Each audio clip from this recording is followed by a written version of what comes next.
Oke. Sudah, Bu. Ya, oke ya. Udah ya, saya buka ya. Assalamualaikum warahmatullahi wabarakatuh. Waalaikumsalam warahmatullahi wabarakatuh. Oke, selamat pagi. Gimana kabarnya adik-adik? Sudah selesai semua UAS-nya? Alhamdulillah sehat Bu, tapi untuk UAS masih ada yang belum. Beberapa ya, sama beberapa pertemuan ya. Yang belum selesai kita selesaikan. Jadi kita hari ini akan mereview dari semua materi yang kemarin kalian diskusikan. Tapi sebelum kita melaksanakan perkuliahan kita pada hari ini, kita berdoa terlebih dahulu menurut kepercayaan masing-masing. Berdoa dipersilahkan. Oke, terima kasih. Saya absen dulu ya. Sebentar. Metabolit sekunder.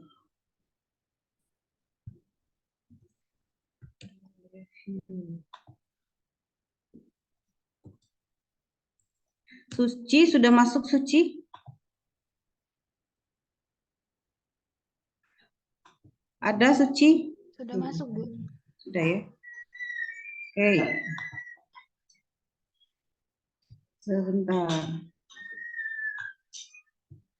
Oke, Camiati ada? Hadir, Ibu.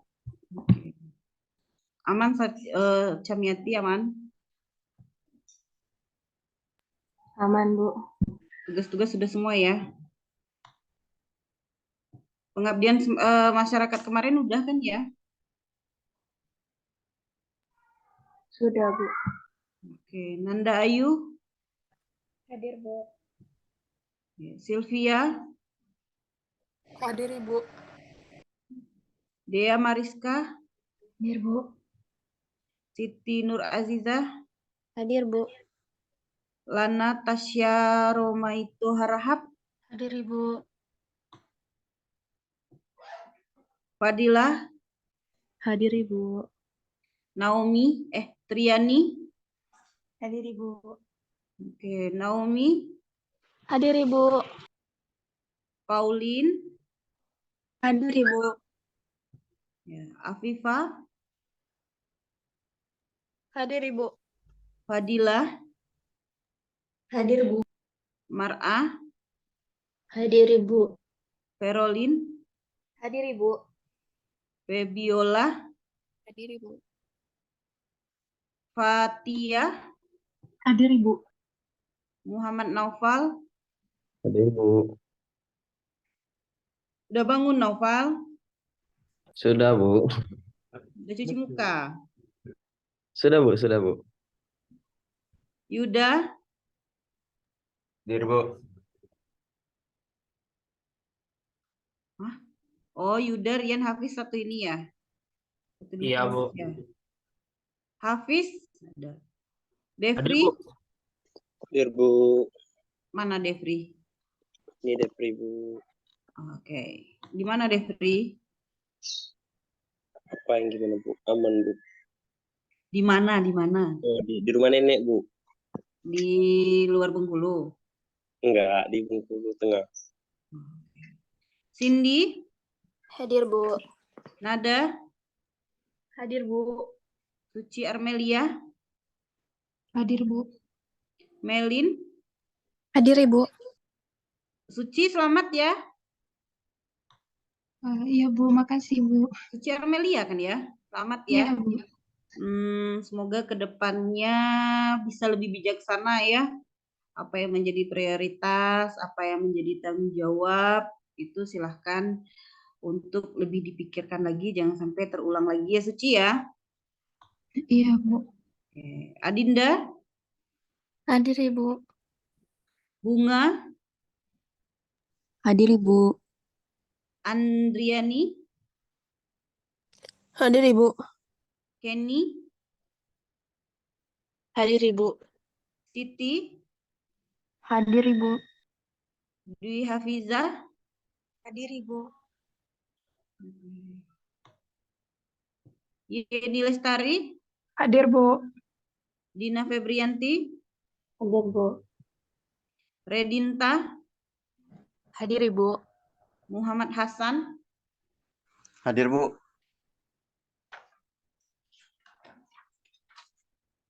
Farah Parmata, Hadir, Bu. Lola, Hadir, Ibu. Anggia, Hadir, Ibu. ada Anggia, Hadir, Ibu. Tasya,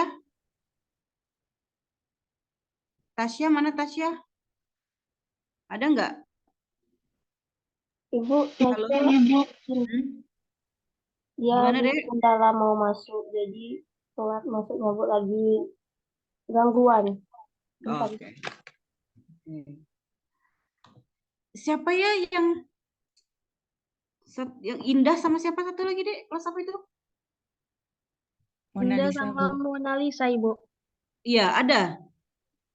Dia kayaknya nggak ngambil metabolit, Bu. Oh, dia nggak ngambil mata bolit.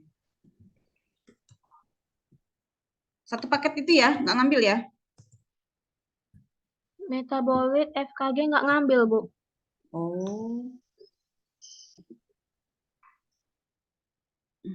Oke, kelas B lagi ya.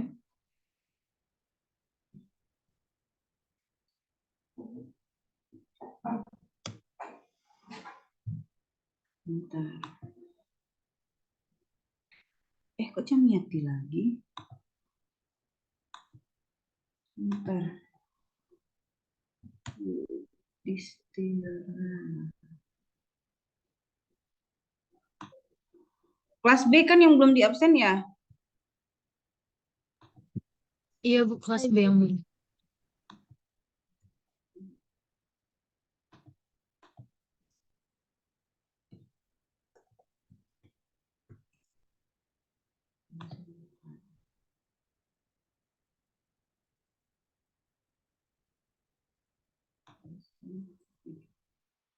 Oke.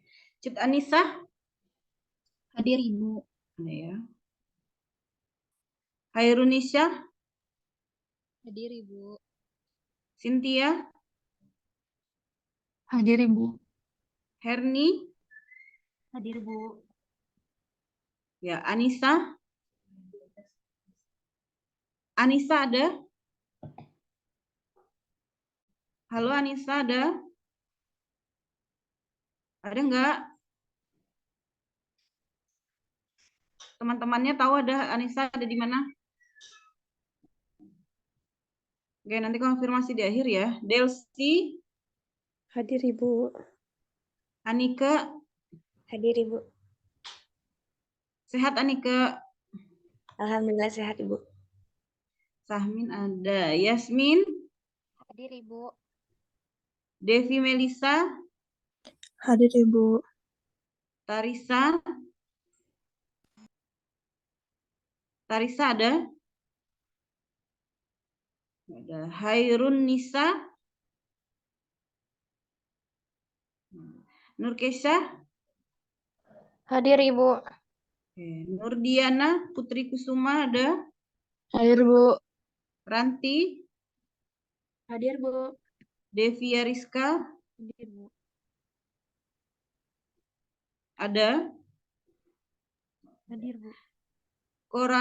Corazon Aquino Oyum Zaura Hadir, Bu. ada ya. Anissa Nurjana. Hadir, Bu. Oke, Najma. Hadir, Bu. Sepyanda. Hadir, Bu. Kok gelap banget tempat Sepyanda?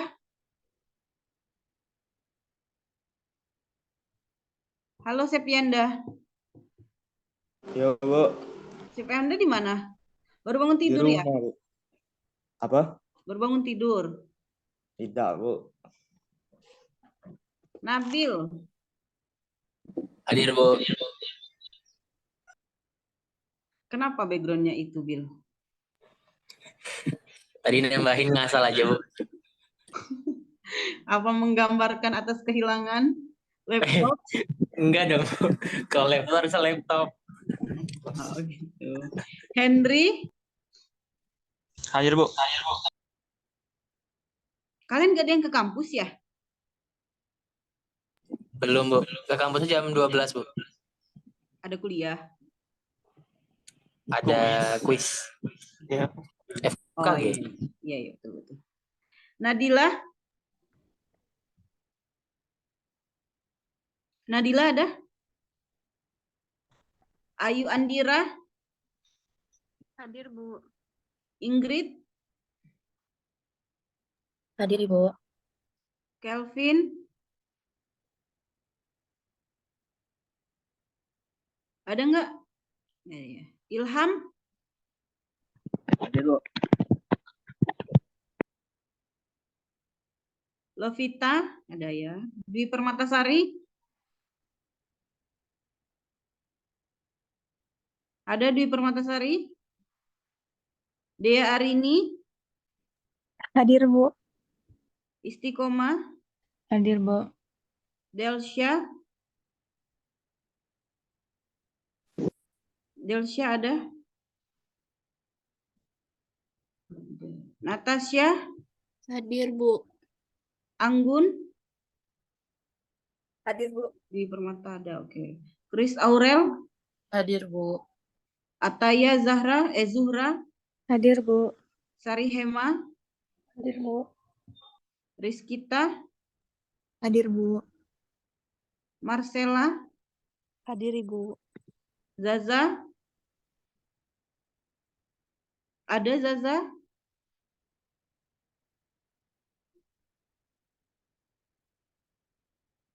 Ada nggak Zaza? Nggak ada ya?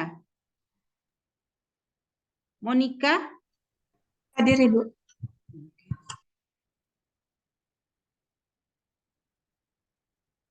Udah ya. Sebentar. Izin, Ibu. Ya, Anissa Dwi Lestari hadir, Bu. oh, sudah. Oke, sebentar ya. Izin juga Ibu, atas nama Nadila Atika hadir, Bu. Oke, Jadi di mungkin- chat room aja ya, Dek. Baik. Ya.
Ya, saya buka dulu ya.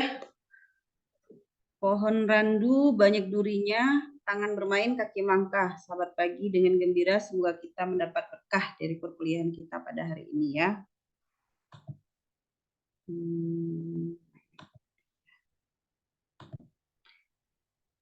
Terlihat nggak, Dek? PPT saya, Dek? Lagi loading, Ibu. Lagi loading ya? Hmm, Sudah terlihat, Bu. Udah ya? Oke, tunggu sebentar.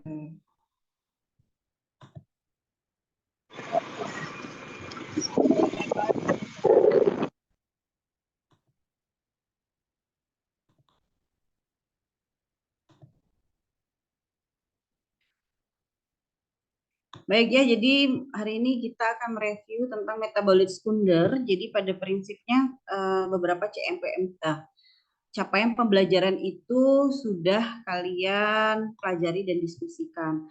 Tapi ada hal prinsip yang harus kalian pahami dari kalian belajar flavonoid, saponin, terus alkaloid, dan beberapa metabolit sekunder itu, yaitu kalian harus paham dan mengerti atau bisa menerapkan bagaimana mengekstraksi dan mengisolasi dari beberapa komponen metabolit sekunder pada suatu tanaman. Selanjutnya, oke. Ini adalah beberapa, nanti kalian kalau di tenaga S1 farmasi, kalian akan menjadi sama ahli media, sama kayak lulusan D3 farmasi. Jadi kenapa harapannya itu kalau di S1 itu sebisa mungkin harus melanjut ke apoteker, karena posisi ketika kalian sebagai tenaga farmasi atau sebagai apoteker itu posisinya berbeda. Jadi kalau seandainya kalian di tenaga kesehatan, nanti kalian masuk ke industri herbal, industri obat-obat kimia, nah itu posisi kalian akan berbeda.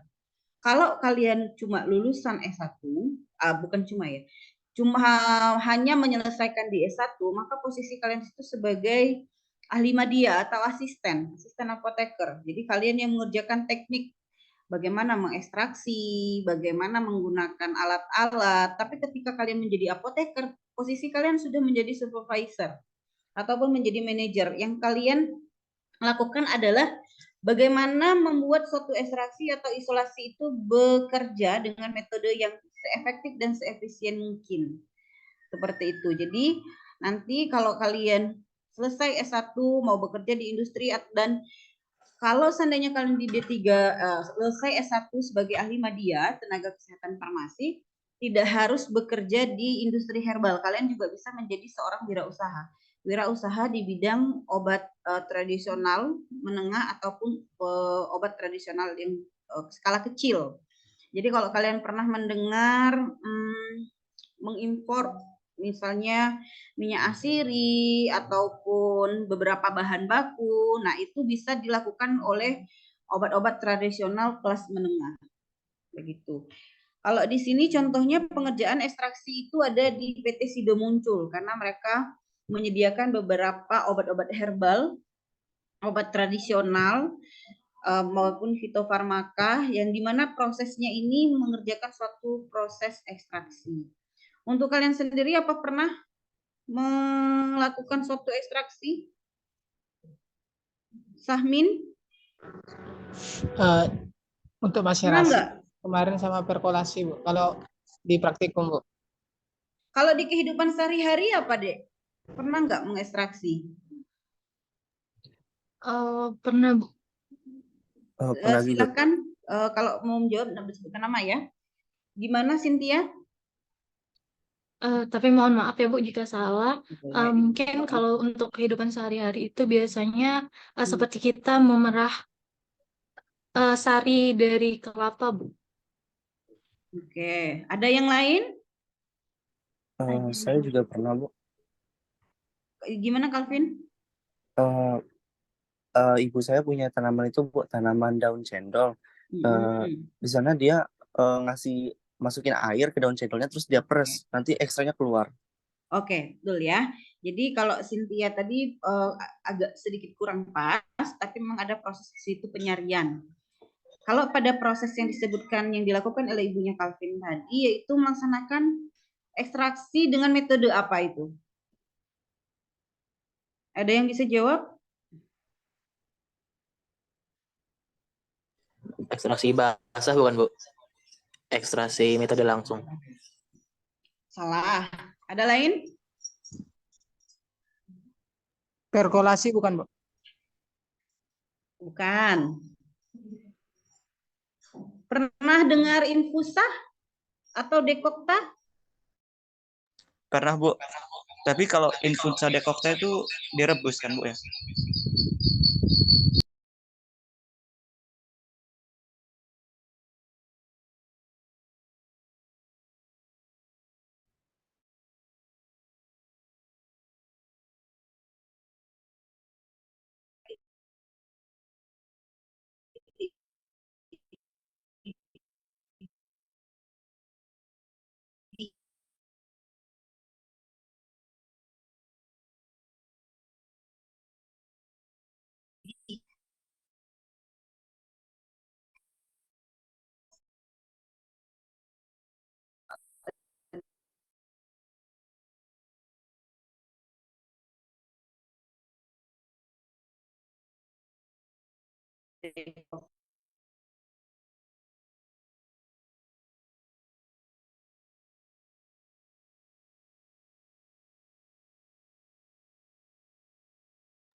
Trouble ya tadi, Dek ya?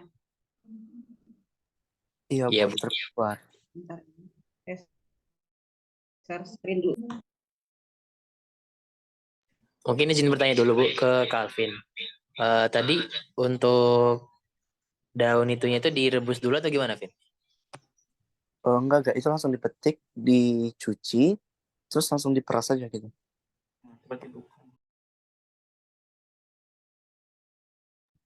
Diperas apa direbus?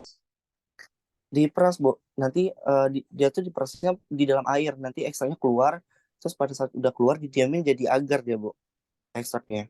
Oke. Kalau kita di farmasi proses itu bisa dikatakan itu ekstraksi, tapi ekstraksi yang dimaksud kita di sini lebih ke pengeluaran metabolis sekunder, senyawa metabolis sekunder melalui pemanasan ya. Kalau penyeduhan teh itu, Bu, Ya, yang penyeduhan teh itu juga bagian dari manis kita ekstraksi. seduh terus keluar warna merah gitu-gitu, Bu. Ya, betul. Itu bagian dari ekstraksi juga itu. Nah, nanti kalau kalian sebentar ya.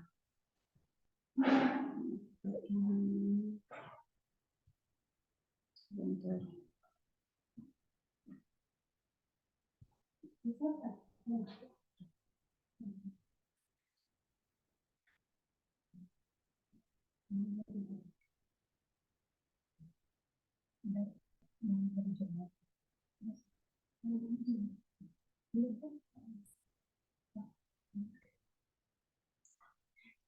Sudah terlihat PPT Ibu? Sudah, Ibu. Udah, Ibu. Sudah, Ibu. Oke. Ya, itu adalah bagian ekstraksi. Nah, kalau nanti berminat, jadi kalau sekarang itu ya, pelaku usaha obat tradisional maupun menengah ataupun kecil itu justru tidak dilakukan oleh orang farmasi, padahal itu bagian dari peluang. Misalnya kayak kita di Bengkulu, Sumatera Selatan. Beberapa orang, kalau kalian pernah mendengar ada kopi Piberi. Nah, itu kalau kalian jadikan suatu bahan baku, kalian bisa itu sampai mengekspor ataupun bahan-bahan baku lainnya. Jadi jangan kalian nanti lulus sarjana farmasi itu hanya terkungkung kerja di apotik menjadi AA atau terkungkung kerja di rumah sakit. Jadi banyak peluang pekerjaan ketika kalian mampu mencapai atau mempelajari capaian-capaian kompetensi yang dosen-dosen ajarkan kepada kalian. Seperti itu. Selanjutnya, oke, sebelum kita ke ini ya, kita pemahaman dulu. Sediaan pekat yang diperoleh dengan cara mengekstraksi zat aktif dengan menggunakan pelarut yang sesuai, Kemudian semua atau hampir semua pelarut diuapkan dan massa atau serbu yang tersisa diperlakukan sedemikian sehingga memenuhi baku yang ditetapkan. Ini definisi dari apa? Sudah praktik kan? Ekstrak, Bu. Ekstrak, Bu. Ekstrak. Ekstraksi apa ekstrak? Ekstrak. Ekstrak, Bu. Oke. Ada yang menjawab ekstraksi? Ada? Ada nggak? Nggak ada ya? Nggak ada, Bu. Jadi kalian sudah paham ya apa itu definisi. Tapi ada kata kunci di sini. Ketika kalian mengekstraksi, harus pelarut yang sesuai dengan massa atau serbunya itu tuh harus berbanding 1:3 atau 1:4 itu untuk yang maserasi, ekstraksi menggunakan maserasi. Kalau untuk suatu riset lanjutan, misalnya mau diujikan farmakologi, mau diujikan biologi farmasi, misalnya uji bakteri atau uji kanker, nah itu biasanya ekstraksinya menggunakan maserasi. Tapi untuk sekarang ini, kalau ekstraksi menggunakan maserasi biasanya membutuhkan waktu yang agak berhari-hari 3 sampai 5 kali 24 jam, gitu ya. Dan itu pun harus mengganti pelarut, terus terlihat apakah pelarutnya sudah jenuh atau tidak. Jadi nanti kalau kalian membuat suatu metode penelitian, jangan membuat langsung 3 kali, baru metode ini 3 kali 24 jam, 5 kali 24 jam. Nggak bisa ditentukan 3 kali 24 jam. Masing-masing serbu itu mempunyai karakteristik sendiri. Misalnya tanaman A dengan serbu 500 gram, dengan pelarutnya etanol dan serbu B, simplicia serbu B dengan pelarut sama-sama etanol, bisa saja si A ini cuma 3 hari dia sudah pelarutnya sudah jenuh. Sebatas mana dia terekstraksi maksimal dari kondisi warna pelarut. Kalau warna pelarutnya sudah hampir menyamai dengan cairan ekstraksinya hampir sama dengan pelarut, bening seperti itu, maka itu sudah jenuh. Berarti ekstraksinya sudah selesai. Terus prinsipnya seperti apa? Prinsipnya like, dissolve, like. Jadi jangan sampai nanti banyak yang terjadi tanaman metabolis sekunder yang dituju adalah alkaloid, tapi menggunakan pelarutnya apa? Polar atau non polar kalau alkaloid? Mar'ah alkaloid sifatnya apa, Mar'ah?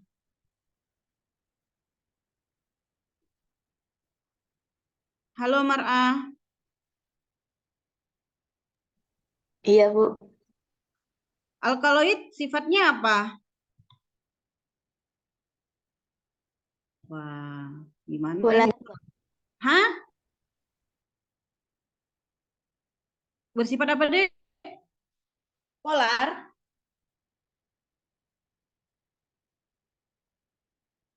Iya, Bu. Halo Mar'ah. Iya, Bu. Oke. Siapa yang sependapat dengan Mar'ah? Nada? Iya, Ibu, sependapat polar. Henry? Iya, Bu. Alkaloid itu polar. Oke. Ada yang berbeda pendapat? Tidak ada, Bu. Sepakat, Ibu. Ada yang berbeda? Sekarang saya tanya, alkaloid strukturnya seperti apa? Yuda?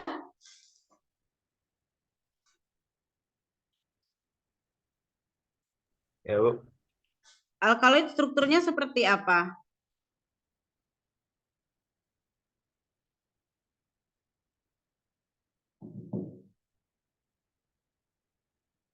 Ayo. Kemarin kan udah di farmakologi, udah di metabolis sekunder ada. Ferolin. Nabil. Hadir Bu, kalau alkaloid itu kan strukturnya bervariasi Bu. Nah, Di situ tuh biasanya punya satu atau lebih dari unsur nitrogen, terus punya Oke, itu clue-nya. Ada unsur nitrogen di sana. Kalau ada unsur nitrogen di sana bersifat apa? Izin menjawab, Ibu. Siapa? Adinda, Ibu. Oke, gimana Dinda? Alkaloid itu bersifat basa, Ibu. Bersifat basa. Terus strukturnya seperti apa? Apakah bisa membuat ikatan hidrogen?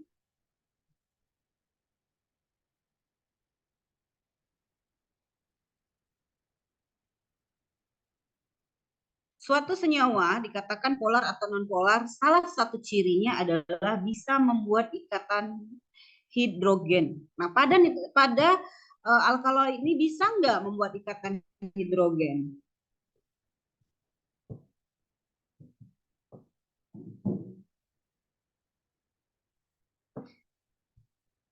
Bisa nggak?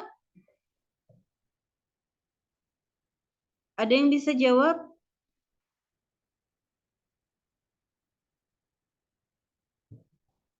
Ayo.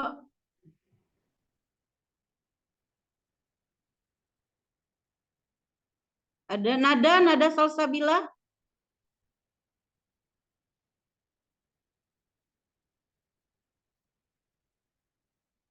Anike, Iya, Ibu. gimana Anike? Polar atau non-polar alkaloid?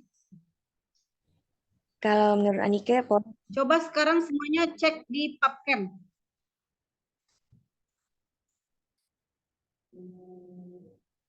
Aduh, gimana ini?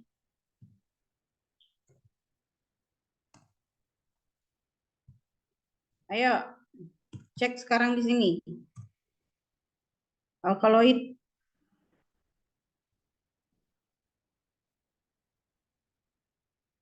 Ada yang sudah?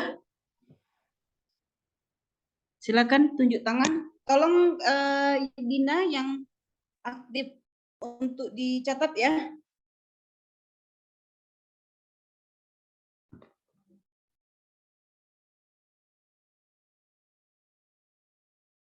Siapa yang menjawab benar, aktif, tolong dicatat ya Dina ya.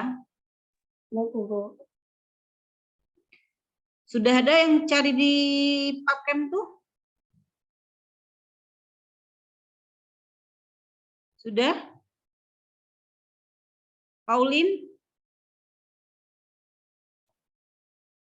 Coba lihat di chat saya alamat webnya. Bisa, Bu, bisa, Bu. izin bertanya. Iya, bisa Bu. Siapa? Nabil ya? Silakan Nabil. Kalau yang di PubChem ini ada struktur hidrogennya Bu. Coba di sana polar atau non polar? Kalau di sini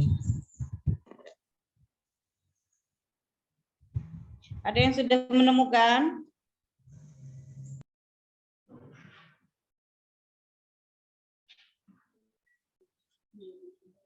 Ada? Hendry? Lagi dicari ini, Bu. Jawab, Bu. Boleh, silakan.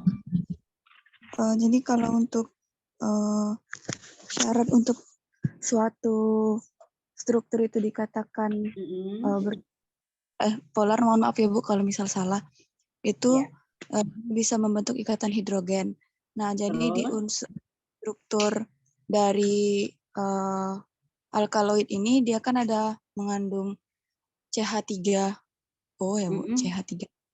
Iya, CH3O betul. Terus merupakan hidrogen. Jadi bisa dikatakan bahwa alkaloid ini bersifat polar. CH3 bisa membentuk ikatan hidrogen? Maksudnya salah satu contoh ikatan hidrogen. Semakin banyak ikatan C polar atau non polar? C itu Oke, kalau tolong dipelajari ya, untuk ikatan hidrogen itu harusnya ada di kimia. Sekarang saya tanya, H2O itu apa? Air, Bu. Adakah mengandung unsur C? Tidak, Bu. Tidak. Bersifat apa? Polar, Bu. Polar. Nah, pada alkaloid?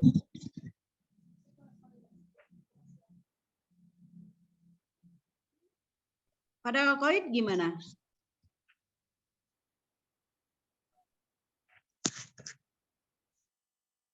Semakin banyak semakin banyak ikatan CH, maka senyawa itu bersifat non apa? Non polar, Berarti Bu. kalau alkaloid ini polar atau non polar? Polar, Bu. Tapi Non polar. Non polar. Siapa yang masih polar? Non polar itu. Polar. Non polar, Di Bu. polar siapa coba raise hand? Ada?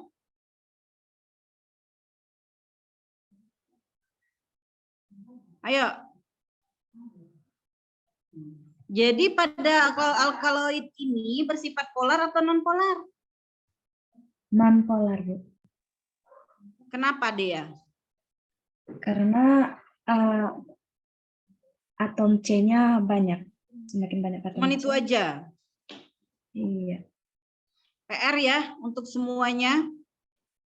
Silahkan membuat rangkuman perbedaan senyawa polar dan non polar pada metabolit sekunder. 5 metabolit sekunder aja. Alkaloid jangan ada yang sama karena ini adalah pemahaman dasar untuk kalian nanti melakukan riset. Alkaloid, flavonoid, steroid, saponin,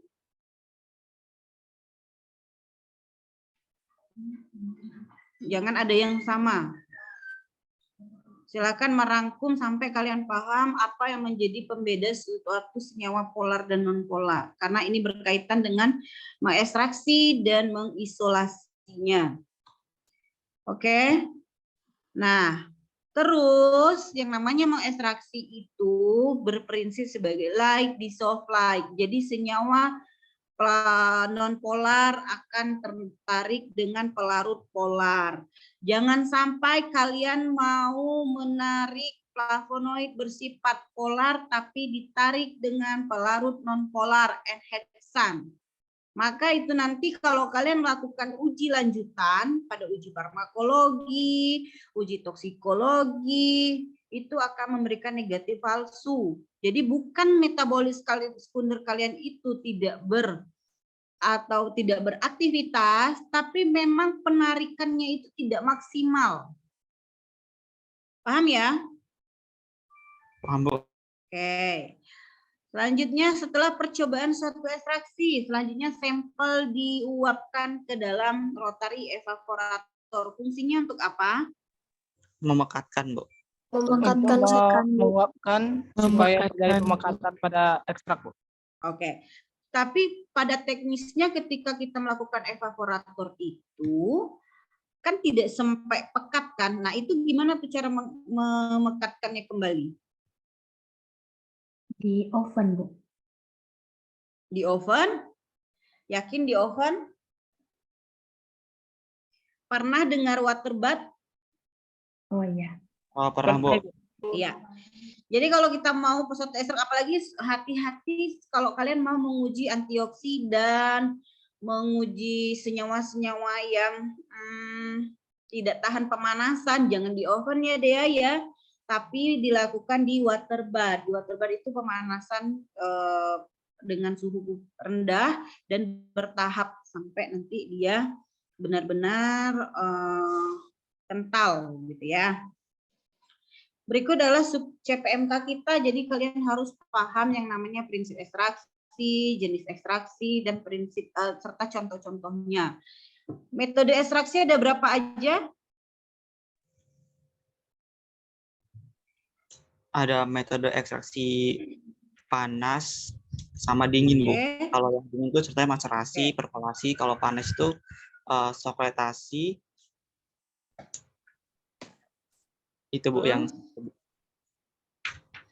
Oke, sudah dipelajari itu ya di sebelum UTS kemarin.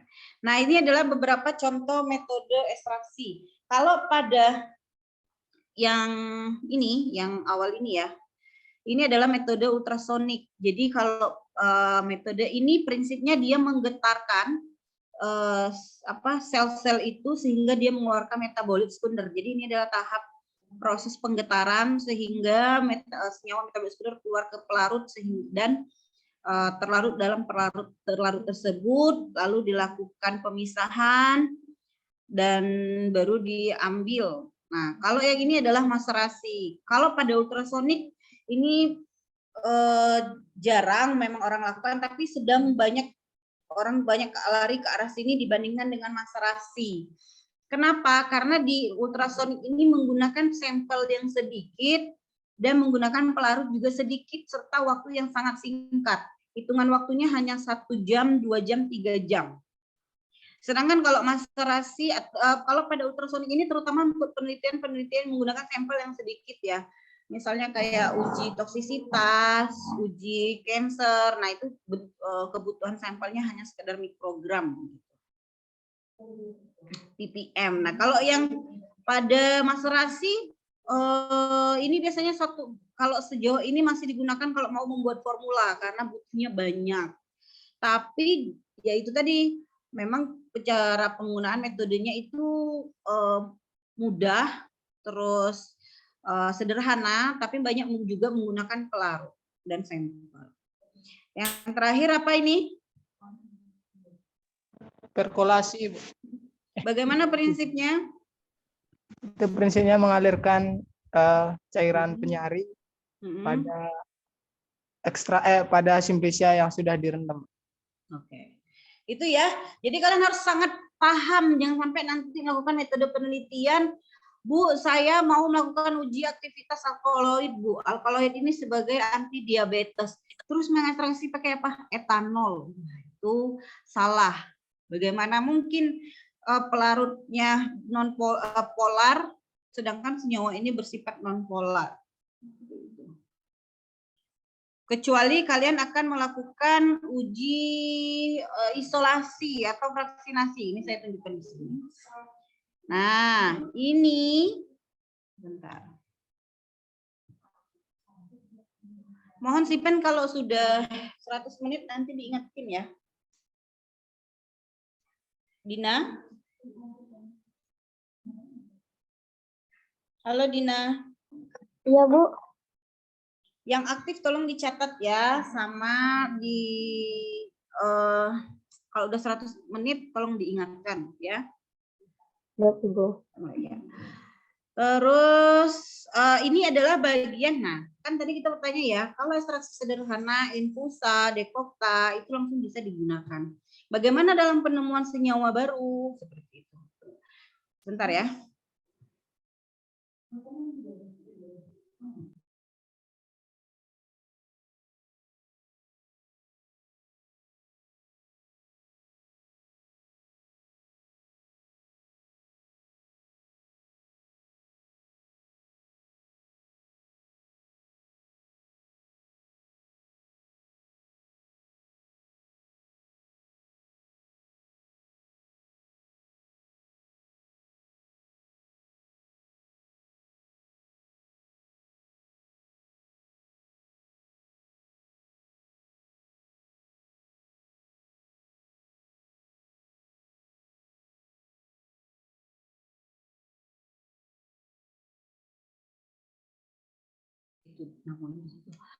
Oke, kalau tadi kan infusa dan dekokta biasanya digunakan di masyarakat langsung ya, menyeduh, terus satu rimpang, satu tanaman atau daun gitu langsung diminum untuk obat diabetes, asam urat dan sebagainya.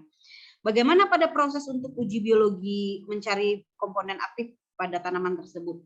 Nah, untuk awal, jadi ada suatu tanaman yang kita kaji secara literatur.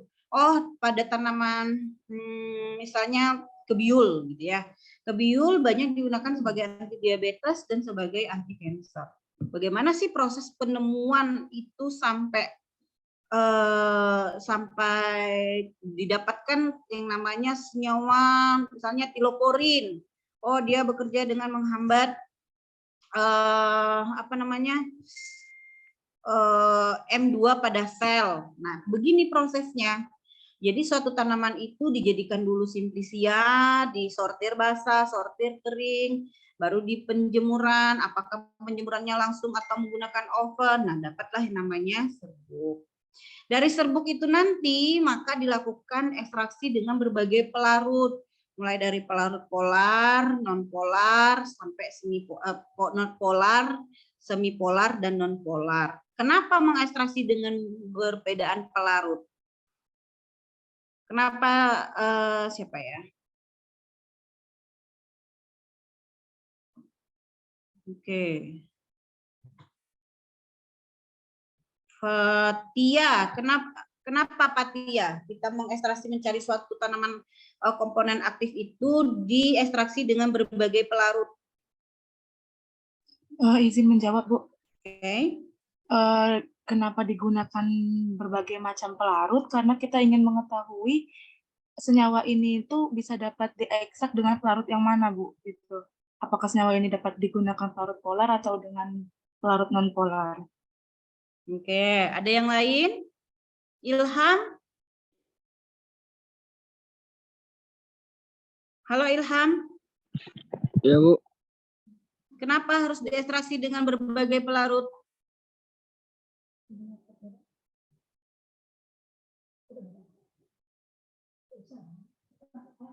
Oke, sesuai kesepakatan kita ya, kita akan mengambilkan nilai keaktifan. Jadi mohon untuk kesadaran masing-masing. Siapa yang memerlukan keaktifan ya silahkan. Kalau tidak ada keaktifan, nanti nilainya disesuaikan karena nanti kita tidak ada lagi ujian susulan ataupun penyesuaian nilai. Yang butuh silahkan aktif, yang tidak butuh. Tolong Ilham, kameranya diaktifkan. Siapa yang mau menjawab? Ya, izin menjawab. Oke. Mohon maaf. Raise hand aja biar tahu siapa yang duluan dan. Ayo, silakan. Izin menjawab, Bu. Bentar, Zazad. Oke, siapa ini? Zaza, Delsya, atau Istiqomah yang mau jawab? Zaza, Bu. Izin menjawab, Bu. Namanya izin menjawab, Bu. Zaza yang menjawab, Bu. Jadi, iya silakan. Kalau misal menggunakan pelarut yang berbeda itu karena mengetahui, Bu, ini tumbuhannya mengandung senyawa bioaktif yang mana, maksudnya metabolit sekunder yang mana. Jadi kan seperti tadi kalau misal metabolit sekunder itu ada yang bersifat polar, ada yang bersifat non-polar. Jadi misal kalau menggunakan yang polar, diketahui dia mengandung metabolit sekunder yang bersifat polar. Terus kalau misal yang non-polar, menggunakan pelarut yang non-polar, misal contohnya N-hexane dan segala macamnya, kita bisa mengetahui bahwa ekstrak tersebut mengandung metabolit sekunder yang bersifat non-polar, Bu. Ada, oke, terima kasih Zaza. Ada yang lain? Tadi, kalau nggak salah, Sahmin ya? Iya, Ibu. Silakan Sahmin. Oke, baik Bu, mungkin mohon maaf sebelumnya jika nanti salah. Kalau menurut Sahmin sendiri, kenapa kita lakukan proses ekstraksi dengan beberapa jenis pelarut gitu?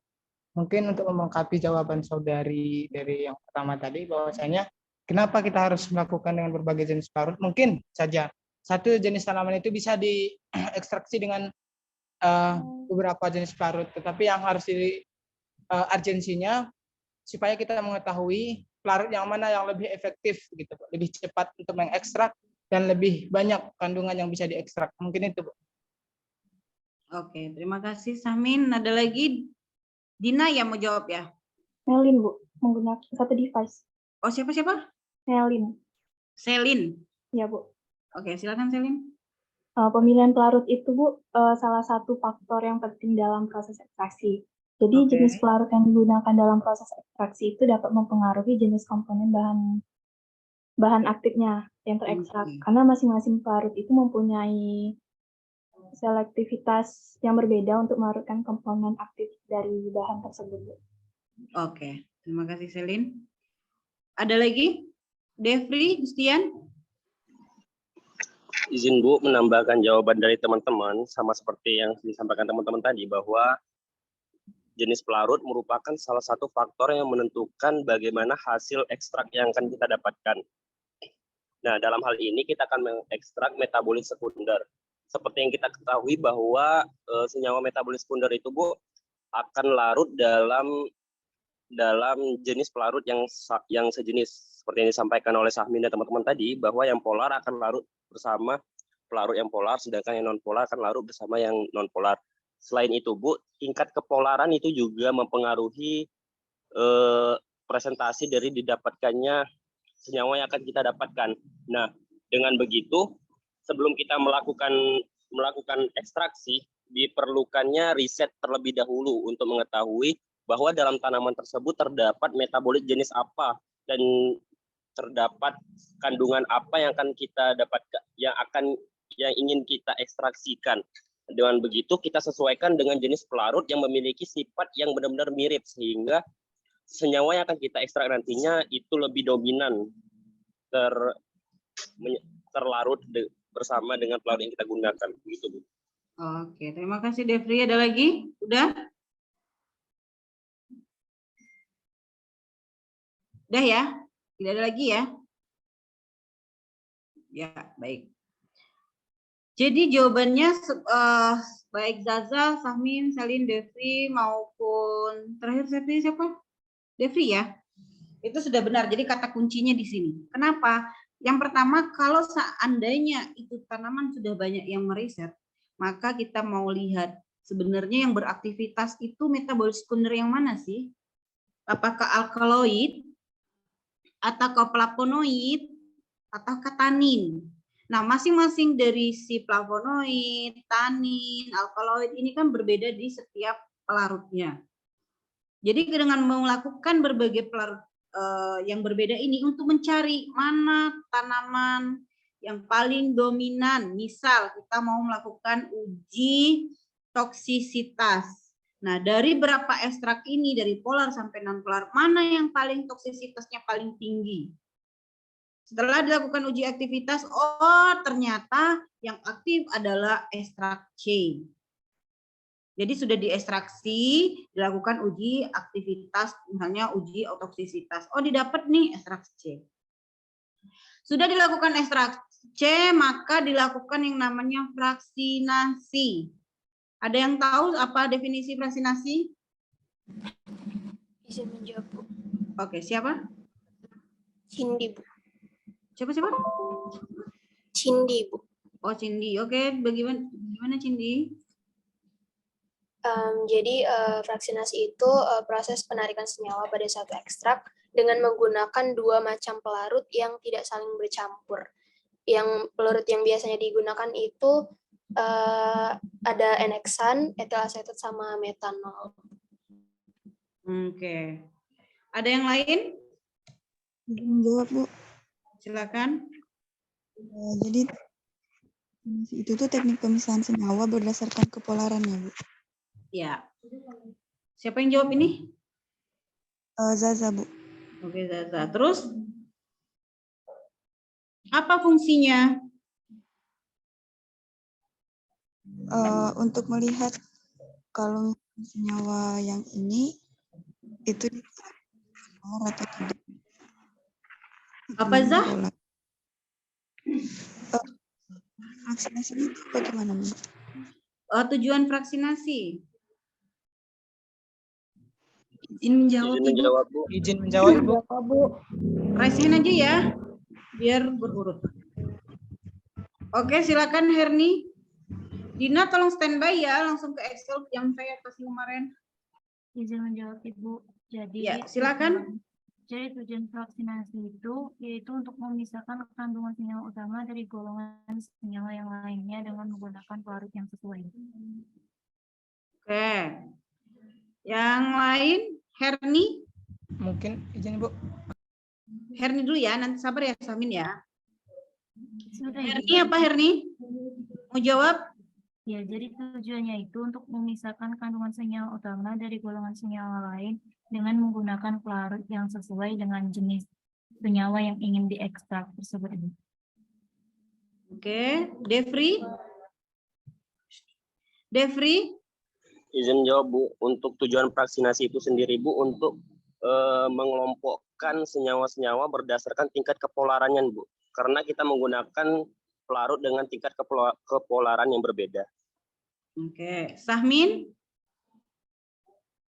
Oke, baik. Terima kasih Bu. Mungkin lengkap gitu ya sudah dijawab sama teman-teman. Tapi untuk cara singkatnya itu memisahkan gitu. Dari kan di dalam suatu ekstrak itu kan banyak sekali senyawa. Gitu. Jadi untuk memisahkan satu persatu jenis kandungannya.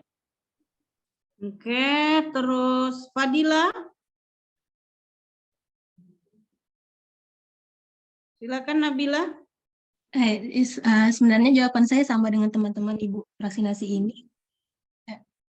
Ada yang berbeda? Vaksinasi ini berfungsi untuk memisahkan senyawa berdasarkan sifat kepolarannya untuk menambahkan dari yang Cindy tadi. Untuk pelarut N-heksan itu untuk digunakan pada senyawa nonpolar. Etil asetat itu digunakan pada senyawa semipolar, sedangkan metanol itu untuk memisahkan senyawa yang bersifat polar. Oke, ada yang mau menambahkan metode vaksinasi? Fadila, Cynthia Diva?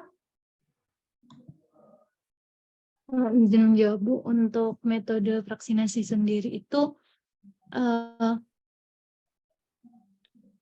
apa?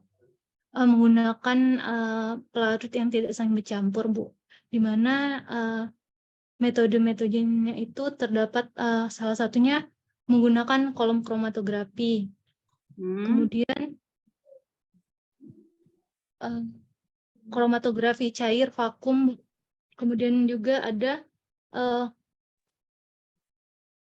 kromatografi kolom, dan masih banyak lagi yang seperti yang kita ketahui dan telah dipelajarin kemarin.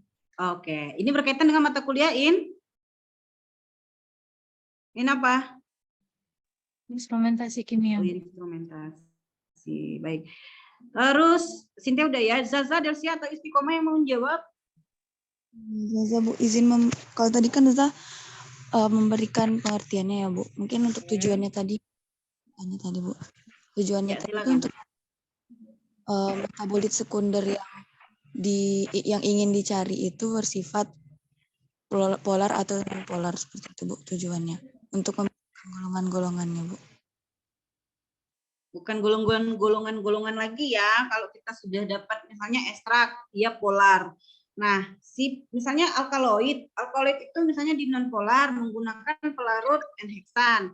Nah, fungsi vaksinasi adalah mau melihat si alkaloidnya itu yang di golongan apa, itu ya. Bukan lagi mau melihat polar atau non-polar, tapi mau lihat alkaloid yang seperti apa. Makanya nanti kalau udah vaksinasi cair-cair, langsung di KLTP. KLTP itu KLT yang platnya 10x10, pernah lihat? Belum. Pernah nggak? Belum, Bu. Praktikum belum pernah? Pernah? Untuk vaksinasi belum Bu, belum langsung ke pengujian Bu. Kalau teorinya kan udah kan? Teorinya sudah Ibu. Oke. Terus bentar ya. Saya ke ini dulu.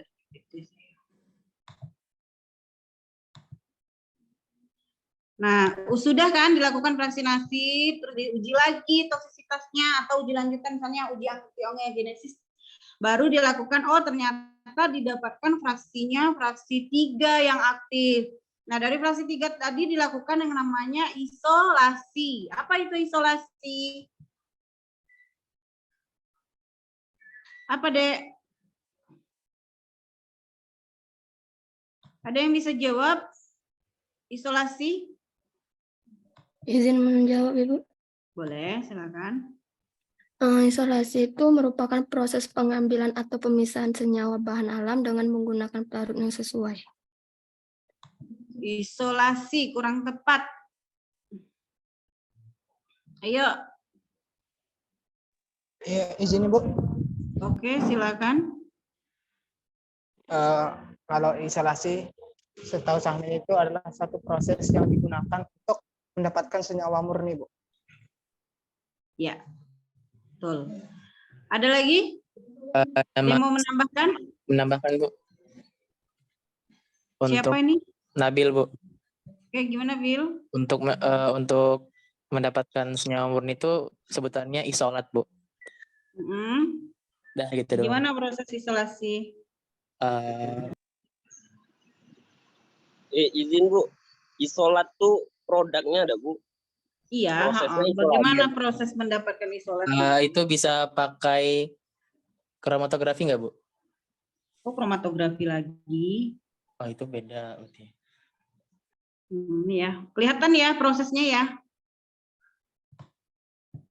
Kelihatan nggak? Sudah saya share screen ini. Kelihatan, Bu. Kan ya? Apa isolat itu apa? Hasil dari isolasi. Izin, Bu. Prosesnya gimana? Ya, silakan. Silakan. Tadi tuh udah kan kita vaksinasi, terserah mau pakai vaksinasi cair-cair, terus mau menggunakan kolom. Nah, dapat tuh sampelnya. Lakukan uji KLTP. KLTP itu coba sekarang di searching di Google. KLTP, apa KLTP? Kromatografi lapis tipis, Bu. Yang P-nya? Kalau KLT itu dia untuk identifikasi di awal. Kalau KLTP ini proses lanjutan dari vaksinasi untuk mengisolasi. Yang platnya 10x10. Pernah lihat? Kromatografi lapis tipis preparatif. Ya, preparatif. Nah, proses sama seperti KLT, ditotolkan sampel kita, tapi bentuknya nanti seperti kupu-kupu. Seperti pita.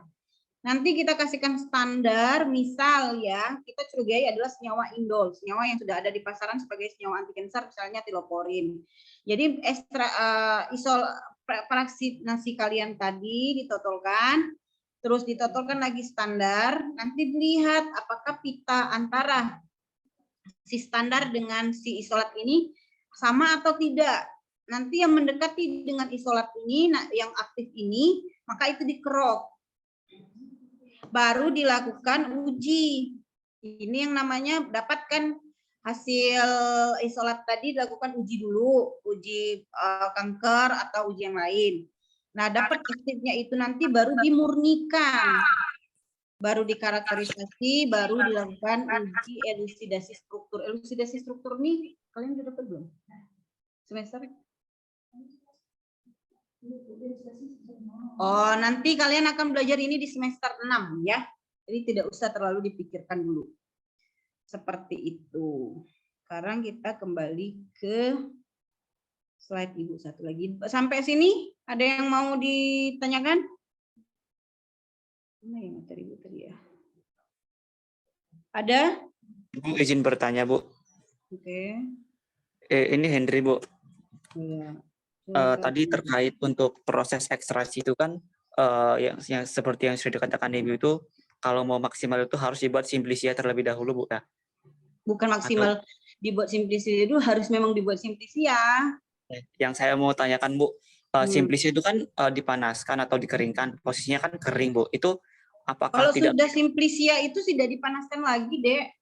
Iya, Bu, maksudnya proses untuk menjadi simplisia itu kan dikeringkan. Oke. Itu kan kalau logikanya itu bakal ada yang menguap, Bu ya, senyawanya, Bu ya. Kalau bayangan Henry simplisia sekarang tuh apa? Iya, bahan alam yang dikeringkan gitu, Bu ya. Nah, misal daun. Daun dikeringkan, Bu ya. Jadi kayak sebagian ada yang hilang gitu kan kalau udah kering, Bu ya. Kenapa harus ada yang hilang kalau dalam proses pengeringan? Kalau misalkan kalau dikeringkan pakai cahaya matahari itu menguap nggak, Bu? Bukan menguap, lebih ke senyawanya itu terdegradasi ya.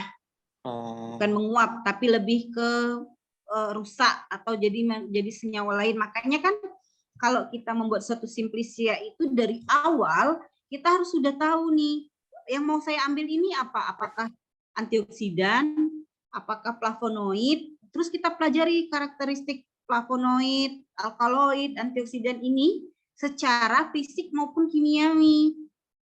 Ketika sudah kita ketahui, oh kalau antioksidan dia akan terdegradasi nih di suhu 90.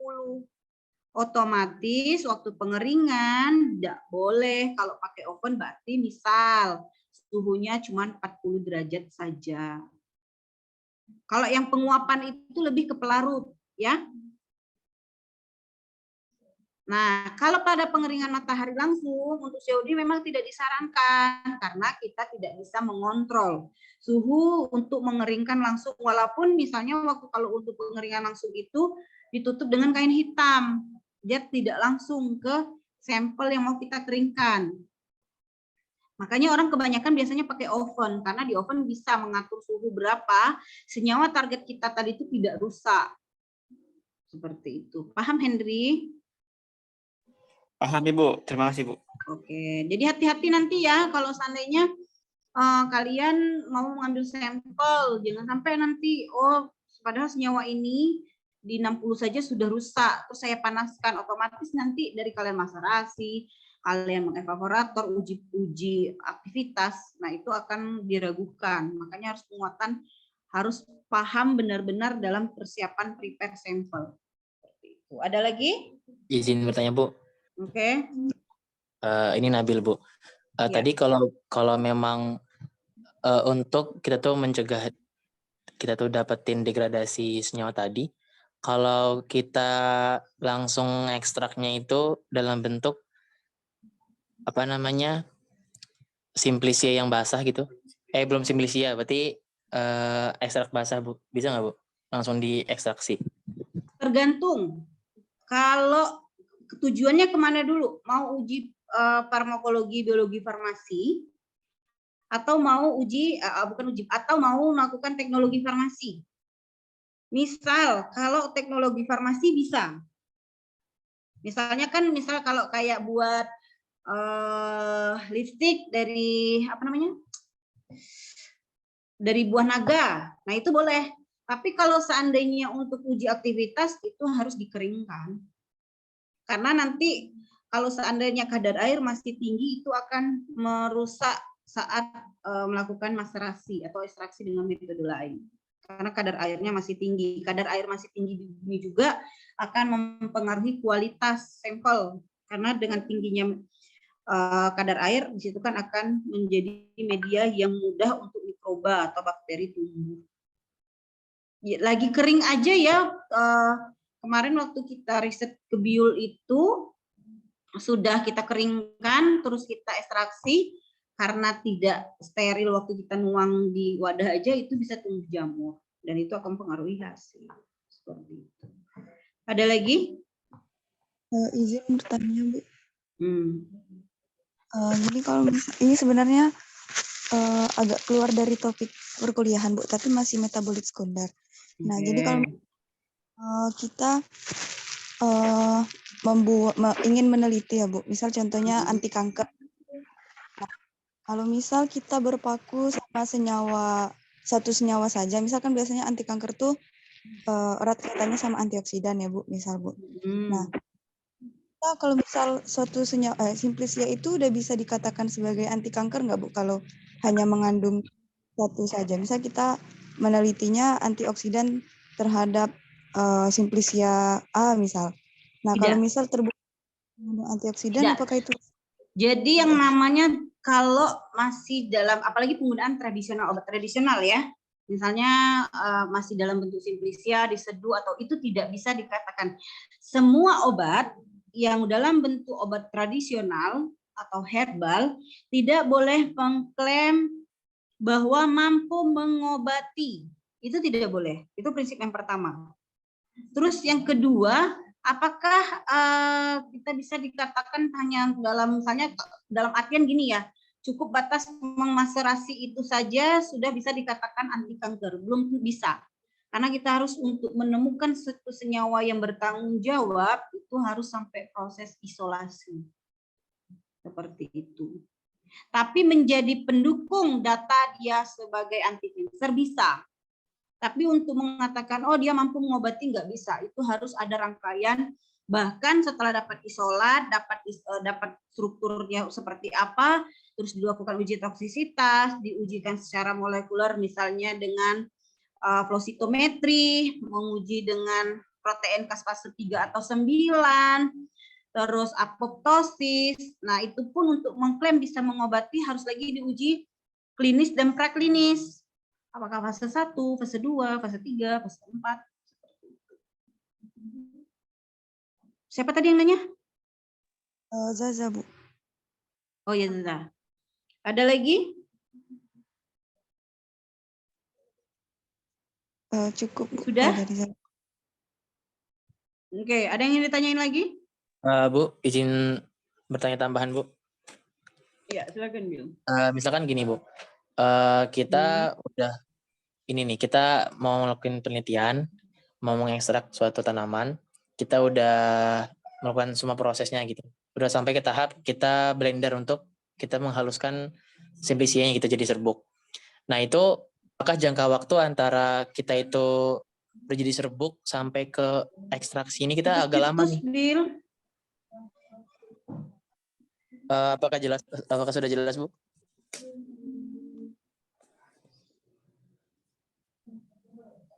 Bentar, apa saya yang jelek sinyalnya ya? Sebentar, Bill.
Oke, maaf ya, tadi sinyal saya sorry ini.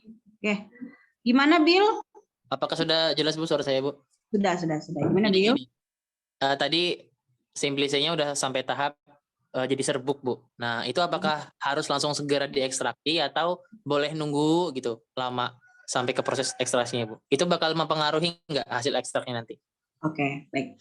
Sebaiknya itu langsung diproses. Makanya kalau kita lakukan riset itu ada yang namanya milestone kegiatan atau timeline ya. Terus itu juga ada namanya logbook, kapan. Kalaupun memang tidak bisa langsung dilakukan, itu spare waktunya tidak boleh lama, maksimal 2 minggu atau 1 bulan. Dengan catatan tidak ada perubahan baik secara fisik maupun kimiawi.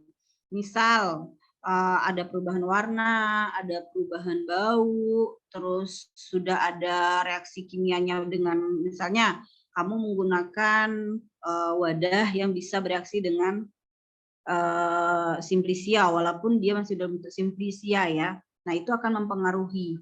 Jadi itu harus diperhatikan, harapannya harus segera secepat mungkin. Kalaupun memang mau disimpanlah di tempat yang jauh dari matahari, maksudnya di tempat yang tertutup. Kalau bisa mau ditutup dengan aluminium foil boleh. Kenapa? Karena paparan sinar matahari nggak usahlah simplicia ya. Kalau kalian lihat kalau orang jualan kerupuk terus di warung misalnya langsung kena paparan matahari walaupun wadah plastiknya itu masih bagus, pas kalian buka pasti itu baunya tengi. Nah, itu juga bisa mempengaruhi proses simplicia seperti itu. Ada reaksi kimia di sana. Seperti itu. Apalagi udah, Bill? Sudah, Bu. Terima kasih, Bu. Ya, ada lagi? Cukup? Oh, izin, Bu. Ya, silakan. Kelvin izin bertanya, Bu. Tadi Tunggu sebentar. Oh, sudah di-record ya. Gimana, Dek? Kami izin bertanya, Bu. Tadi yang Ibu bilang apabila Simplicia suatu tanaman apabila sudah dijadikan Simplicia itu harus langsung diolah ya, Bu? Iya, maksudnya dilakukan treatment selanjutnya ya, apakah mau langsung dimaserasi, diekstraksi, seperti itu. Di sini kami bertanya, Bu. Semisal di sini ada contoh produk teh seduh, Bu. Itu kan teh seduh kita nggak bisa langsung menyeduh 30 teh itu kan, Bu. Itu kan ada 30 semisal. Itu kalau semisalnya per harinya kita simpan, kandungan per satu tehnya itu bakal berubah-ubah nggak, Bu? Maksudnya kayak bakal berbeda-beda nggak, Bu? Kalau kandungan tidak sih, cuman untuk secara fisik itu akan mempengaruhi, terutama kalau tidak disimpan di tempat yang dianjurkan ya. Kalau selagi disimpan di tempat yang dianjurkan itu akan aman. Tapi kalau tidak di tempat yang dianjurkan itu akan mempengaruhi baik fisik maupun reaksi kimianya. Tapi kalau untuk kandungan, kalau nggak sampai bertahun-tahun, nggak sampai sejauh itu, Kelvin. Oh, begitu ya, Bu. Makasih ya, Bu. Ya, oke. Ada lagi?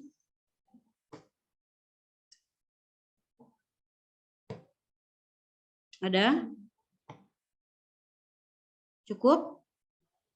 Nah, ini kalian sudah buat kelompok kan ya? Sesuai kelompok yang kemarin aja. Di sini ada kasus sebanyak 0,616 kg serbuk rimpang lengkuas merah Alpina purpurata dimaserasi. Nah, penulisan nama Latin ini seharusnya A besar, terus ini dimiringkan ya. Dimaserasi dengan pelarut N-heksan, kemudian ampas yang kering dimaserasi etanol. Ekstrak etanol dipekatkan, terus ekstrak etanol ditambahkan HCl2M hingga pH 3. Selanjutnya diekstraksi dengan etil asetat hingga diperoleh 2 lapisan etil asetat dan lapisan air. Lapisan air ditambahkan NH4OH hingga 89, dilanjutkan ekstraksi dengan etil asetat kembali. Lapisan etil asetat diperoleh diuapkan kembali hingga didapatkan ekstrak kental sebanyak 500 mg. Kalau kalian baca kasus ini, proses apa saja di sini, Dek? Sudah pada tahap isolasi belum? Ada yang bisa jawab?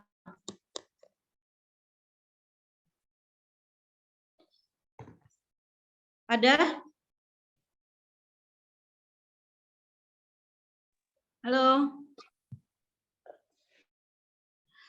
Dina, kita berapa menit lagi? Sampai jam 11.20. Oh, sampai 11.20 ya. Ayo, waktunya sebentar lagi ini. Terus di sini ada proses isolasi, proses ekstraksi dan fraksinasi ya, karena di sini ada penggunaan fraksinasi cair-cair. Tapi yang menjadi pertanyaan, lakukan analisis pemeliharaan pelarut apakah sudah tepat untuk senyawa alkaloid dilengkapi dengan sifat fisika dan kimianya. Yang kedua, lakukan perbandingan persen randomen ekstrak pada soal nomor 1 dengan perbedaan cara ekstraksi menggunakan perbandingan literatur. Soal nomor 2 ini silakan mencari perbandingan persen randomennya, misalnya maserasi, ultrasonik, perkolasi. Nah, itu perbandingan masing-masing randomennya itu berapa dan dasar pemilihan menggunakan ekstrak dingin panas itu seperti apa. Itu silahkan nanti dijawab plus yang soal non-polar dan non-polar tadi ya. Itu nanti kalian kumpulkan hari Senin depan seperti itu. Silahkan di prepare. Ada berapa kelompok? Kelompoknya ada berapa, Dek? Kelompoknya menyesuaikan kelompok yang buku kan, Bu? Buku ya, betul. Kelompok berapa yang mau duluan presentasi? Silahkan di prepare yang sudah siap. Kelompok 3 deh. Yuk. Langsung di prepare. Jurnalnya, ekstraksinya seperti apa? Ayo.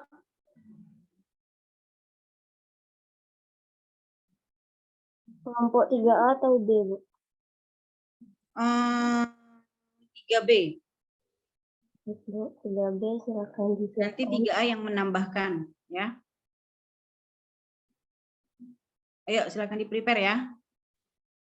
Sembari.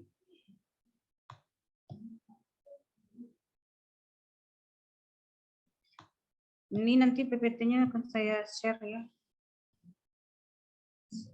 Share screen. Oke. Silakan siapa yang menjadi operator untuk share screen biar langsung ini. Halo 3B. Baik, Ibu sedang proses share screen. Oke, ya silakan.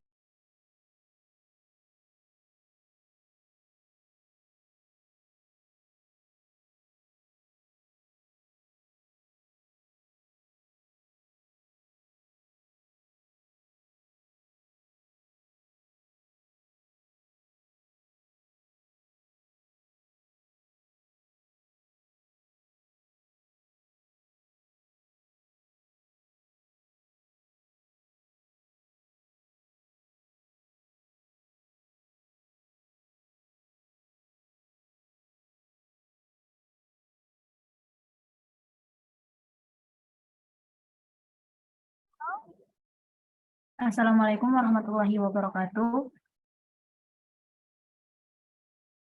Selamat pagi, yang terhormat Ibu Apoteker Septiwulan dari SKMMSC dan teman-teman semuanya yang saya sayang. Baiklah, di sini kami akan mempresentasikan hasil jurnal isolasi dari kelompok 3B. Sebelum itu, saya akan memperkenalkan anggota kelompok kami terlebih dahulu. Yang pertama, ada saya sendiri, Hani Septiana sebagai moderator, Yasmin Abiratul Aini, Hairunisa, Nurdiana Putri-Kusuma, Ranti Purnamasari, Corazon Aquino Oyem Zaura, Nadila Atika, Ingrid Haura Balkis, Natasha Juang Putri, dan Rizkita Okari. Baiklah, langsung saja saya serahkan kepada presentator kami. Saya persilakan.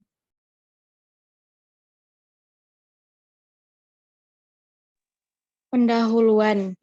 Daun papaya atau Carica papaya L mengandung alkaloid, carpainin. Pendahuluannya nggak usah deh, langsung metode ekstraksinya aja dan isolasi saja, biar cepat.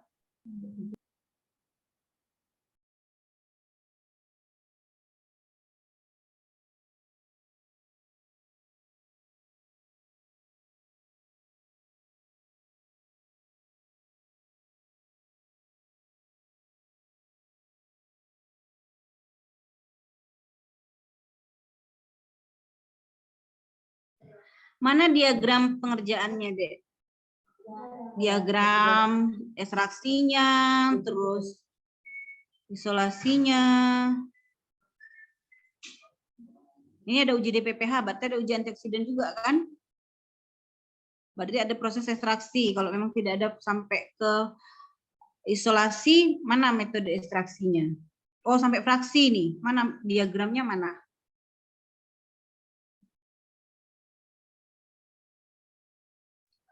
Tujuan kita di sini ya, selain kalian mampu menerapkan, memahami dari proses ekstraksi, kalian harus paham metode kerja. Makanya saya minta ini dalam bentuk diagram saja. Nah, oke, ini ya. Dah, atas tadi. Atas di atas. Nah, dari ini metodenya ya. Oke, silakan, Dek.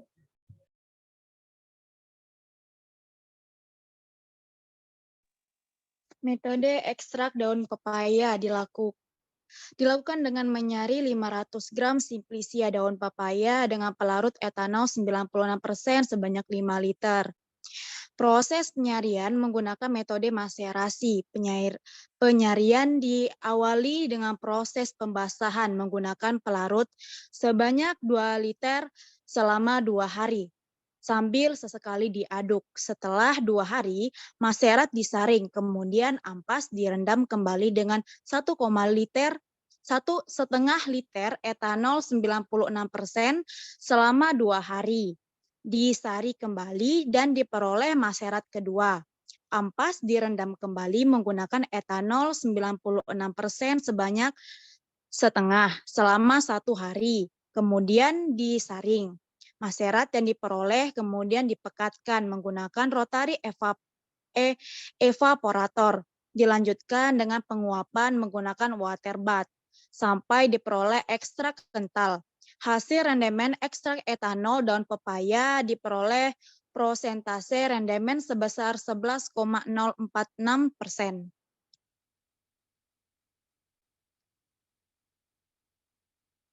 Uji screening fitokimia merupakan uji kualitatif dengan tujuan mengidentifikasi senyawa aktif. Hasil uji screening fitokimia ekstrak dapat dilihat pada tabel 1, yaitu kandungan kimianya ada alkaloid menggunakan menyer dengan hasil endapan kuning. Alkaloid dengan Dragendorf itu hasilnya coklat kehitaman. Flavonoid itu hasilnya lapisan kuning sama tanin itu hijau kehitaman, dan steroid itu hijau.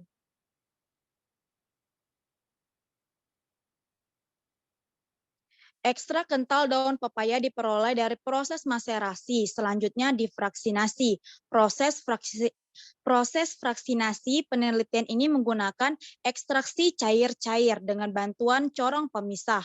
Proses fraksinasi dilakukan dengan memasukkan ekstrak etanol ke dalam corong pemisah, lalu ditambah pelarut N-heksan untuk mengekstrak senyawa analit.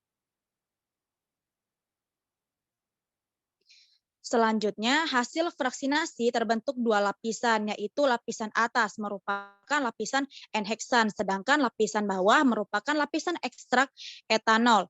Lapisan N-heksan dilakukan sebanyak 3 kali, hasilnya diuapkan menggunakan vakum rotary evaporator, hingga diperoleh fraksi N-heksan yang kental dengan rendemen 10,825%.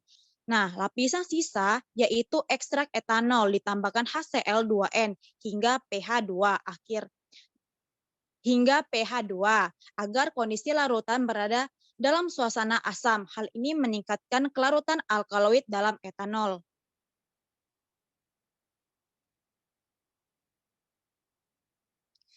Lapisan atas, lapisan ekstrak etanol itu ditambahkan NaOH 1N hingga pH 12.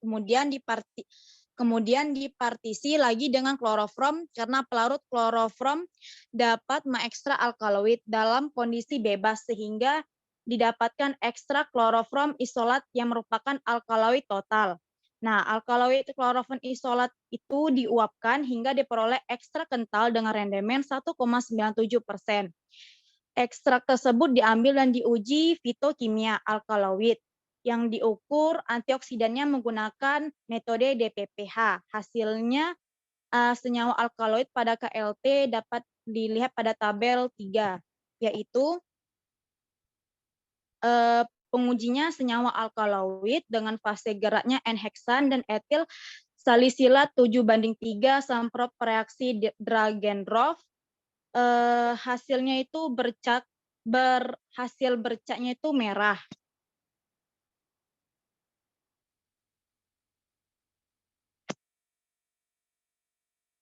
Nah, berdasarkan hasil identifikasi didapatkan hasil dari isolat mengandung alkaloid. Nah, dengan adanya senyawa alkaloid pada uji Mayer dapat dilihat terbentuknya endapan putih dan uji Dragendorf terbentuk endapan jingga hingga kemerahan.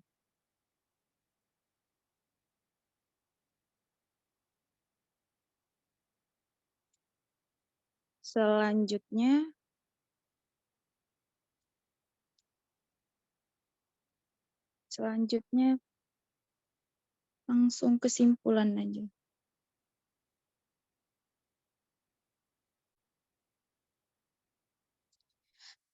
Nah, kesimpulannya itu ada 2 poin, yaitu yang pertama, senyawa metabolis sekunder yang terkandung dalam ekstrak etanol 96%, fraksi N-heksan, fraksi klorofrom, dan senyawa alkaloid daun papaya, Carica papaya L ini memiliki aktivitas antioksidan yang dilihat dari hasil uji analis kualitatif kandungan kimia menggunakan reagen yang menghasilkan senyawa alkaloid, flavonoid, tanin, steroid, dan saponin. Yang kedua, nilai IC50 berdasarkan uji aktivitas antioksidan pada daun papaya menggunakan metode DPP. H. Ekstrak etanol 96%, fraksi N-heksan, fraksi klorofrom, dan senyawa alkaloid. Ini memiliki aktivitas antioksidan dengan nilai yang berturut-turut, yaitu 22,13, 109,27, 33,58, 54,87, 22,24. Seluruh pelarut yang digunakan yaitu ekstrak etanol, fraksi nasi klorofrom, dan quercetin yang memiliki aktivitas antioksidan sangat kuat dibandingkan dengan fraksi N-heksan dan senyawa alkaloid. Terima kasih, saya kembalikan kepada moderator. Oke, silakan menanggapi dari materi yang kita sampaikan tadi.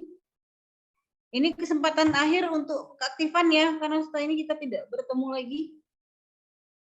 Kita adalah pertemuan terakhir ini. Tanggapi tidak ada? Semua proses ekstraksi maupun vaksinasi ini sama yang disampaikan saya di awal, tinggal tergantung kalian memahaminya saja. Ada yang ditanya? Nggak ada? Nggak ada ya? Halo? Halo, Dek. Halo, halo. Insya Allah cukup, Ibu. Oke. Pada intinya silakan dikoreksi ya untuk materi PPT-nya, dibuatkan diagramnya bagaimana proses yang saya minta tadi, materi yang di awal tadi ya. Kalian harus paham bagaimana itu mengekstraksi dan isolasi dari suatu jurnal. Kenapa? Karena itu akan menjadi suatu pedoman nanti pas kalian akan melakukan riset. Bagaimana sih membaca jurnal dengan membuat metodenya, apa yang mau akan dimodifikasi. Tadi saya bilang alkaloid kan dari jurnal yang sudah dipaparkan tidak menggunakan pelarut etanol, tapi N-heksan, karena itu dengan tingkat kepolarannya. Baik, ada yang bisa menyimpulkan materi ekstraksi dan vaksinasi isolasi tadi? Silahkan. Terakhir nilai keaktifan dengan melalui menyimpulkan hasil perkuliahan kita pada hari ini siapa? Silakan raise hand. Izin Bu. Silakan Zaza untuk menyimpulkan. Nanti yang kedua Sahmin ya. Oke, gimana Zaza? Kalau untuk ekstraksi itu sendiri sudah dipaparkan Ibu juga sebelumnya waktu praktikum juga sudah dijelaskan bahwa ekstraksi adalah suatu proses penarikan senyawa menggunakan pelarut yang sesuai ya Bu, yang menggunakan konsep like dissolve like, yang mana kalau misal untuk pelarut polar dan untuk yang non polar menggunakan pelarut non polar. Terus kalau untuk ekstraksi itu sendiri biasanya digunakan untuk mengetahui atau mengidentifikasi senyawa metabolit sekunder. Jadi ada metode ekstraksi itu ada maserasi, ada metode ekstraksi perkolasi, dan kalau untuk vaksinasi tadi, kalau untuk maserasi itu menggunakan pelarut yang sesuai, sedangkan kalau untuk perkolasi itu dialirkan terus menggunakan pelarut yang selalu baru gitu Bu. Terus kalau untuk vaksinasi dan ekstraksi, dia kalau vaksinasi menggunakan pelarut dengan kepolaran yang beragam. Seperti itu. Terima kasih Zaza. Sahmin? Oke, baik. Terima kasih Ibu. Mungkin di sini yang bisa saya simpulkan dari pembelajaran kita ataupun perkuliahan kita pada pagi hari ini, yang pertama itu mengenai ekstraksi ya. Di mana tadi sudah disimpulkan bahwasanya ekstraksi adalah proses penyarian atau penarikan suatu kandungan yang terdapat dalam suatu tumbuhan ataupun simplisia. Kemudian apa aja sih jenis-jenis ekstraksi tadi dijelaskan juga. Ekstraksi itu ada ekstraksi dingin atau ekstraksi panas. Ada ekstraksi dingin, ada proses maserasi dengan perendaman, dan juga perkolasi dengan menggunakan mengalirkan zat penyari pada simplisia dengan selalu baru pada zat penyarinya. Kemudian ada jenis ekstraksi panas, itu ada sokletasi. Kemudian isolasi tadi disebutkan juga bahwa isolasi itu adalah suatu kegiatan pemisahan yang digunakan untuk mendapatkan senyawa murni. Hasilnya itu disebut dengan isolat, dan fraksinasi adalah proses pemisahan dengan menggunakan dua jenis pelarut yang tidak saling bercampur. Tujuan dari fraksinasi ini adalah untuk memisahkan atau mendapatkan jenis-jenis senyawa tertentu. Jadi dalam satu ekstrak itu kan banyak senyawanya, jadi langsung dipisahkan melalui metode fraksinasi. Jenis-jenis alkaloidnya, true alkaloid, apakah protoalkaloid atau pseudoalkaloid. Jadi dia secara spesifik. Mungkin itu yang bisa saya simpulkan dari perkuliahan kita pada pagi hari ini, Ibu. Oke, baik. Kesimpulan semua bagus-bagus, memahami ya. Semoga nanti bisa diterapkan dan bagian kompetensi yang bisa kalian implementasikan baik di dunia pekerjaan ataupun berwirausaha. Perkuliahan hari ini saya tutup dengan pantun burung dara burung cendrawasih bisa dicari di Pulau Papua. Cukup sekian, terima kasih, semoga bermanfaat untuk kita semua. Dan terima kasih juga adik-adik sudah berpartisipasi dalam perkuliahan dan pelatihan saya pada hari ini. Karena ini adalah perkuliahan terakhir. Saya mohon maaf mungkin dalam proses pembelajaran ada salah kata ataupun perbuatan yang menyinggung. Saya mohon maaf dan saya akhiri. Assalamualaikum warahmatullahi wabarakatuh. Waalaikumsalam warahmatullahi wabarakatuh. Apa ya tugasnya tadi ya? Siap. Oke, sip. Benar ya, Dek. Tolong di-record nanti kasih ke Ibu ya, Dek. Lina.